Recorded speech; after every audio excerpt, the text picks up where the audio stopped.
How you doing, everybody? My name is Armen Avdalyan, and I'm coming to you out of Glendale, California, and I want to welcome you to the channel. So this is my first ever attempt at a YouTube video, and I have to apologize beforehand if the video sucks, but I am open to that criticism. I'm going to keep the comment section open to anyone who wants to go ahead and leave their 2 cents, their thoughts, their opinions. By all means, go right ahead. The purpose of this video is to introduce you guys to a short story that I've been working on. It's called Genesis, the Pursuit of Existence. And it's a bit of a passion project I've been working on for a while now. Took some breaks in between and finally finished the first part of the story. And to give you a little synopsis, it's science fiction meets science fact, with a blend of philosophy and spirituality, and just to really get you to question reality and meaning and purpose and what the nature of existence is and what it all really means. And it's open to interpretation. You know, there's no right or wrong to this. I do have to give you some insight into the context of the story because there are a lot of subliminal elements, so what I am going to say is pay attention to the dates that I use, the scenery that I incorporate into the story, and how it all flows together. I really want to go ahead and take the reader down the rabbit hole because, you know, there's just so many ideas that lead off into other tangents, and there's also elements of Gnosticism and esoteric meanings, you know, so go ahead and do your research as you read the story and try to go ahead and put the puzzle piece together. I also wanted to go ahead and mention that my inspiration for the story came from a writer and film director by the name of Ridley Scott. And just in case if you haven't heard of him, he's a pretty big name out there. He wrote and directed the Alien films and the Prometheus film that followed it. And the work that he's done is just absolutely brilliant. The way that he's managed to convey very subtly religious ideas while also trying to portray philosophical questions such as meaning, purpose, existence, and how these things all tie in together. And this essentially served as the precursor to my project. And Genesis basically is my take on creation, inception, beginning, how it all began, why it began, and what it all means. Now, without further ado, I'm going to go ahead and get into the story, which is going to be in a voiceover format, but I'll have the text displayed in a video so that you can follow along as well. Also, if you wanted to reach out to me, I'm going to go ahead and leave a link to my email in the description below. In 2021, the first manned mission to Mars was undertaken with a crew of 5. Their purpose was to set preparations for the arriving life support and excavation units on their way to sustain a small colony of people that would arrive in sequential order within the following 6 years. No one at this point could even begin to fathom as to exactly what lay ahead of them. By this time, it was well understood that life had in fact existed in the planet's early history. Carbon-based organisms with a biology similar to primitive bacteria found here on Earth. Scientists were still debating as to where life found its inception. They argue that because the genetic profile of bacteria found on both Earth and Mars are near reflections of each other, the bodies were most likely seeded through meteorites containing amino acids in the early solar system almost 4 billion years ago. Another faction contended that life began on the red planet and then found its way to Earth through cosmic collisions spewing debris onto the surface. Whatever the case may have been, it was certain that the sister planets were very closely related to each other in relation to environmental and biological factors. By 2028, archaeologists arrived on Mars and construction began on a project called Catacombs. The surface of the planet was stratified into a small area for colonization, where small outposts containing 30 to 40 people are within close proximity to one another.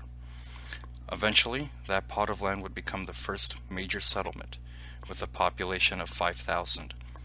They were biologists, chemists, physicists, archaeologists, cooks, janitors, a police force, diplomats from the United Nations serving as a governing authority, etc. Project Catacombs was an excavationary plan. Essentially an underground city, it was designed with 7 extant floors at a total depth of 3,500 feet, each with their own living quarters, medical centers, mess halls, and communication stations. There wasn't a need for specialized suits. The catacombs had their own life support systems feeding oxygen and grooming the pressure within the subsurface construction. But the intent of the project was to search for evidence or remnants of any civilizations that may have existed in the planet's early history. 2 years after the initialization in 2030, rumors began to spread about how the digs uncovered tablets with inscriptions on them. For a while, these stories were passed off as being tales for amusement, but for some reason the catacomb dig sites were registered as a restricted area, limited to few with a specific security clearance. No one besides those with access to the area actually had any idea as to the work that was being done. Everyone else was preoccupied with observing and exploring the surface. In 2037, a group of UN journalists visiting Mars were hiking with a tour guide along a canyon ridge until they stumbled upon something which dumbfounded and even terrified them to a certain extent. Along the walls of the red rock were engravings of some sort, in fact familiar to one of the members who had a background in ancient Near Eastern languages. The finding was immediately reported to Central Command on the Mars Forward Operating Base. The cover-up could no longer hold its veil, coupled with the stories coming from the catacombs and the fact that a sighting such as this is among many to have been seen. Eventually, it was revealed to the world that archaeologists discovered tombs that were estimated to be older than 500,000 years, with an exact date still being debated. Carved out in stone and decorated with gold and other precious metals, they contained tablets with cuneiform inscriptions still in the process of being translated. The language was reminiscent of Proto-Indo-European, with a unique set of phonetics, and from what is understood, told an epic about Mars's early history. One of the tablets contained a peculiar diagram, showing a being that stood on its legs. The creature was bipedal and had a humanoid appearance, strikingly similar to modern Homo sapiens. Linguists that were secretly brought to Mars on unidentified ships had psychological conditions, such as emotional instability and manic depression. Their mental state was essentially nullified due to issues concerning coping with the information they had uncovered. They just didn't know what the true meaning of human existence was anymore. Not to say the topic is already ambiguous as it is. From what they had translated so far, scientists and historians found that the human race did not have its beginnings on Earth or Mars.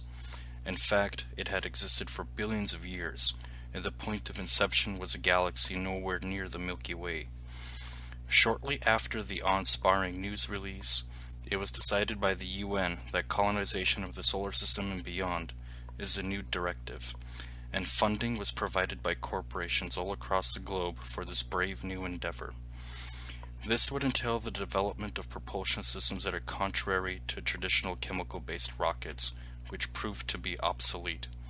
Instead, nuclear-based engines with the ability to bend the space-time continuum itself would take their place, and the potential that sprung from this technology turned dreams into reality, allowing for the first time human civilization to propagate the cosmos in a time that would have previously taken hundreds of thousands of years. But was it really a first? Some question whether or not these new feats of engineering are truly genuine to our species, which was not too long ago discovered that in fact Earth and Mars are alien to us. Are we just rediscovering a science that was lost millennia ago? No one had a definitive answer to that question yet. Eventually,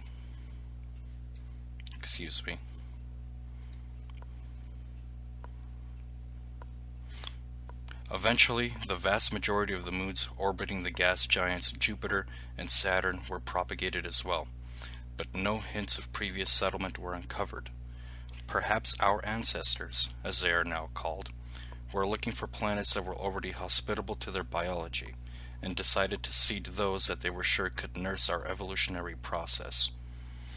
By the early 2090s, a solar system called Gliese 581, 20 light-years from Earth containing 4 rocky worlds, was settled, and they served as military bases and takeoff points to other parts of the now small chunk of the galaxy that was going to be developed. Even with these great distances covered, and new star systems being colonized, evidence of the ancestors never turned up, which begged the question, what happened? The cuneiform tablets revealed that within the constellation of Cygnus existed a star with an Earth-like planet in its orbit, serving as one of many secondary homes scattered throughout the universe. But this was written more than 500,000 years ago. What if infighting and civil war destroyed their civilization, and we were the last remaining remnants of a chaotic past, seeded on Earth before complete and utter annihilation? What if they were laid to waste by disease? There were still so many questions that needed answers, and so far, nothing besides the inscriptions discovered on Mars was the only proof that human life was once abundant throughout the Milky Way and the greater universe at hand. Then it happened. On March 18th, 2118, a cargo ship en route from Jupiter to Gliese picked up a strange radio signal that was within close range to their craft. Its signature was unusual. It could not be compared to any civilian or military crafts in production, nor was it similar to any radio waves coming from command outposts or communication towers as well. The pilot noticed something very odd from the windows in a cockpit out in the distance. It was another ship, which looked reminiscent of a starship used by UN defense forces, but only this one was unimaginably larger, and the crew immediately knew it wasn't one of their own. They made the decision to land on Gliese 581c, one of 4 planets with the largest military outpost in the star system, with an infantry force of over 500,000 strong, 10,000 M3A2 Abrams tanks, and 4,000 X-77 Lockheed fighters, all fully armed and ready to defend should anything go wrong with their first contact attempt. After the cargo ship landed, the crew retreated to a safe zone, guarded with anti-aircraft plasma cannons. About 15 minutes later, the behemoth of a ship opened what were large bays, and from it, 3 smaller-sized spacecraft no larger than SUVs landed on the surface. Troops were locked and loaded, and everyone witnessing the event was anxiously awaiting to see who, or what, was going to make an appearance.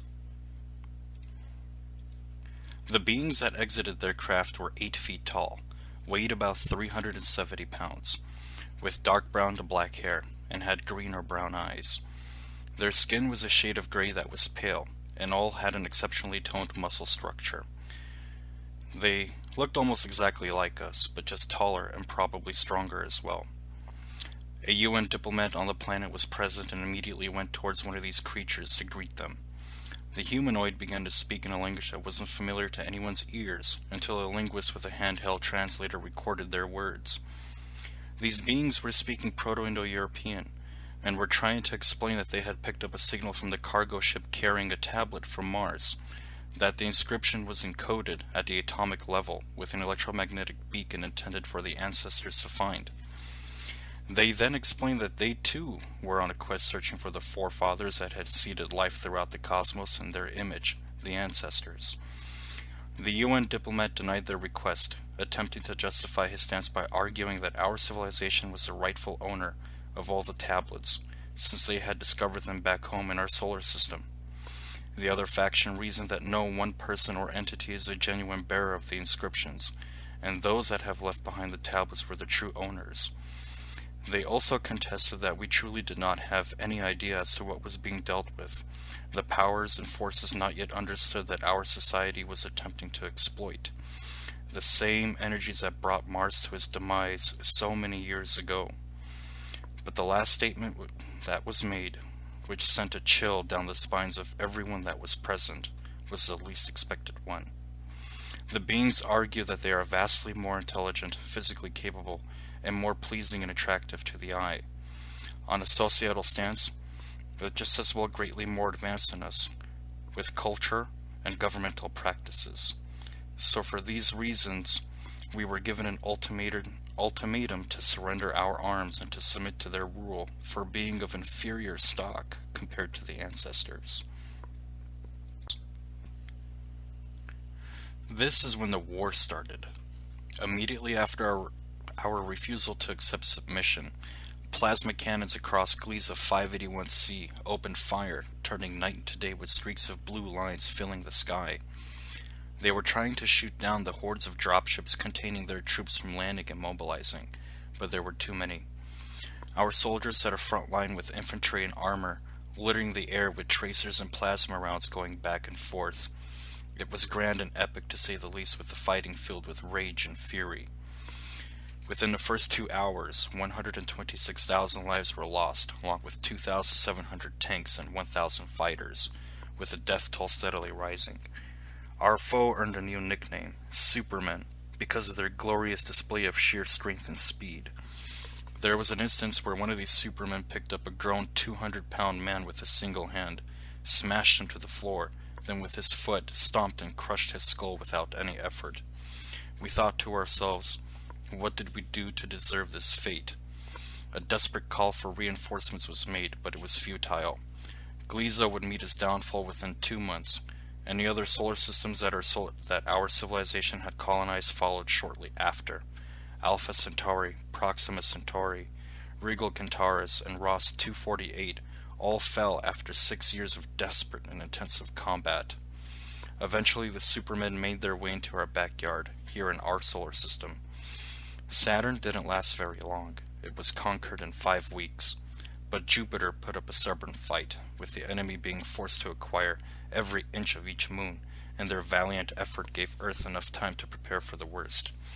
7 years later, in 2131, they were at our doorstep.